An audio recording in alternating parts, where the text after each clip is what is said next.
Hi everyone! Welcome back to my channel, and for today's video guys, andito po ako sa Alfonso, Cavite, Barangay Kaititinga along highway guys. This one is just around 10 minutes from Tagaytay Twin Lakes, no? And meron tayo dito guys na commercial lot. Ayan guys, oh. Ito po is highway siya. Ito lang dati yung highway dito sa Kaititinga. Ngayon nagkaroon ng expansion, so 4 lanes na po siya. Ayan siya guys, 4 lanes, 1, 2, 3, 4. Tapos yung lot is here, 1,500 square meter, clean title. Yung may-ari nandyan guys, oh. Mark pala nung ating property na to. Search nyo lang sa Google Maps, Casa Rufina. Yan yung events place dito sa tabi, Casa Rufina and Serenescapes Bed and Breakfast dun sa katabi. So yun, kapag sinearch nyo yun, at katabi niya lang to, commercial lot natin dito. Guys, yung owner, andyan siya ngayon, kasama ko siya. This property is titled, naka-transfer na sa kanya. The tax deck is nandun na rin. Tapos 1,500 square meter. Pwede kasi sa inyo yung photocopy ng title. Ready for transfer, clean title, walang kaso. Pwede nyo i-check if there is encumbrances or anything. But ito yung lot guys. Yan. May muhon na din yan. Ipapakita ko sa inyo yung muhon. And then it's beside events place, no? Ito yung events place. Wait, ipapakita ko sa inyo. Ito, pag diniretso nyo yan, going in sa Magallanes, Cavite, going to Naik. Itong highway na to, diretsuhin nyo, 10 minutes, Tagaytay Twin Lakes. Pasukin natin yung lot, papakita ko sa inyo yung muhon. Tapos papakita ko sa inyo kung hanggang saan yung hangganan ng property. Pero for now, papakita muna natin is yung drone shot of the lot para makita nyo and ma-visualize nyo kung paano yung shape nya, and then ano yung frontage nya, and ano yung katabi nya, which is place. Tapos may mga swimming pool din. Doon sa kabila, meron din bed and breakfast na restaurant. So I will show it here in the drone shot. In 3, 2, 1, ito po yung drone shot of the property para mas ma-appreciate nyo siya.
So yun guys, nakita nyo naman yung drone shot of the property. Ngayon naman, papakita ko sa inyo yung lot, yung muhon mismo, and papakita ko sa inyo yung laki niya. So tara, let's go. So ayan guys, nakita nyo naman yung drone shot. Ayan siya. Ito na yung lot guys. Alright. So ngayon, papakita ko sa inyo yung muhon. Alright. Which is around here. Ito yung pasukan. Ayan, papalinis nyo na lang po ito. Nakita nyo naman sa drone shot. Ayan na yung lot.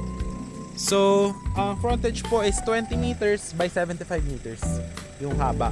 So, 20 meters yung frontage niya. So, nandito yun guys. Makita ko sa inyo. So, papunta lang kayo here. Alright.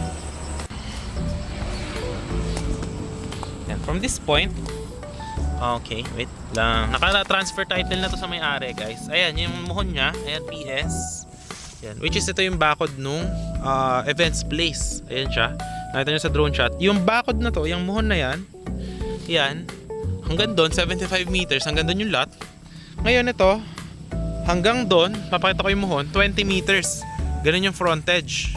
Tapos yung ito, free na to. This is the right of way. So meron kayong free dito na 200 square meter. So 3 meters yan, pag ganyan, or 3 to 4 meters. Hanggang dyan sa 20 meters ng muhon, kayo na po yung owner nun. Kaya po naging ganon kasi nung inaayos po ito, nung nag-expansion po ng kalsada, ang ina-expect ng government is magiging parang 8 lanes. Kaso ang nangyari lang is naging 4 lanes. So this one is a right of way. So meron pa kayo, aside from the 1.5 square meter, may free pa kayo dito ng mga 200 to 300 square meter. Which is good for business din. It's up to you if you want to make it your parking area. Depende kung ano papagawa nyo. Pwedeng restaurant, pwede na campsite, pwede na resort. It depends, up to you. Okay. So yeah, dan yung Mohon. Tapos papunta tayo ngayon dito, 20 meters. So tara, pakita ko sa inyo yung Mohon doon sa kabila. Pero ito, yan na yung kalsada. Then sa Mohon, from that bakod, sa inyo na yan, yung lot, hanggang dito sa highway. Hanggang here, hanggang dito. Okay. Ayan, hanggang dyan na yung highway. So, depende na sa inyo kung papalinis nyo to or anong gagawin nyo. Pero lahat ng documents is clean and buhay may-ari. Andyan yung may-ari, andyan yung title, tax deck and all. All things that you need is there naman. So, pakita ko naman dito yung kabila, yung Mohon ng 20 meters na frontage. So, ito guys, ayan yung kabilang Mohon. Alright, ayan, nakita nyo ba? Wait lang. Ayan. Alright, yung Mohon na yan, from there, 20 meters, yun yung bakod ng resort. Tapos, from this Mohon, pag ganyan is 75 meters, yan po yung lawak ng lot. Tapos, flat land siya guys. Ayan.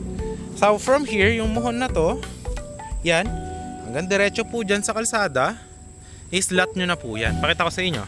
So, meron pa kayo ritong free na around 200 square meter, 200 to 300 square meter na pwede nyong gawin na parking or depende sa inyo sa mga business na gagawin nyo kasi commercial lot na siya. So ito na yung highway. Yeah, from that Mohon, diretso dito.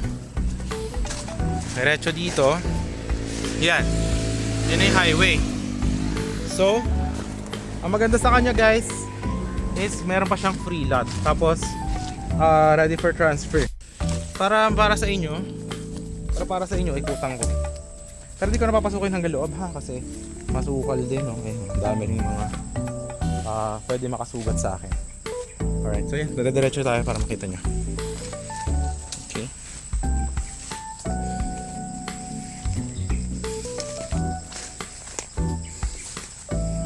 Yan siya. So dire-diretso lang yan guys, 75 meters hanggang doon sa may dulo. May Mohon din yan doon. Hindi ko na lang ikutan kasi yan, no? Ano siya guys, madamo. So maganda, mapalinis din to, no? Ayan. Pero ganyan lang siya guys, flat land. Ayan. Guys, so ngayon guys, nandito na tayo sa highway. Ito na mismo yung tapat ng Mohon hanggang doon. So this will be your commercial lot, no? So pwede siyang gawing farm, depends to you. Pero maganda to, since nasa highway ka, commercial lot yung gawin mo dito sa area. Pwede mo siya pagkakitaan. So yun guys, ang terms ni seller, he is only selling this for 7,300 per square meter, negotiable pa po. Depende sa pag-uusap. So cash basis po, then sign of deed of sale. So magbabayad daw po ng capital gains tax will be the buyer, sabi po ni seller. So yeah, that's the terms. 7,300 per square meter, 1.5 square meter, clean titled. Pwede ko send sa inyo yung photocopy, and yung Viber, WhatsApp po, para masend ko yung photocopy or yung copy ng title and the tax deck and the plan of this land. And then yung pin location, if ano yung location niya here. Tapos yun, anything naman nandiyan yung Viber, WhatsApp po, I will send the details. So yun guys, 73 per square meter, 1.5 square meter, clean title, ready for transfer, ready for use. May Mohon na yan, katabi niya resort. May kuryente, may tubig, yes, may kuryente dito. Ayan na mismo yung power of the electricity. And then yes, ang above sea level nito is around 400 meters above sea level. So malamig din po yung area na to. Hindi siya binabaha. Ito po yung drainage system guys ng highway. And ito pa yung lot expansion is lalaki pa po yan hanggang doon. And ang maganda sa kanya, advantage, merong events place here sa tabi. So yung isa rin yung sa nagpapataas ng value, and meron doong bed and breakfast. So if you are interested on getting this one, this is very cheap.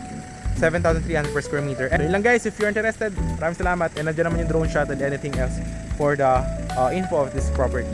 So yun lang, maraming salamat sa panonood. If you enjoy this one, I hope to see you soon. And thank you.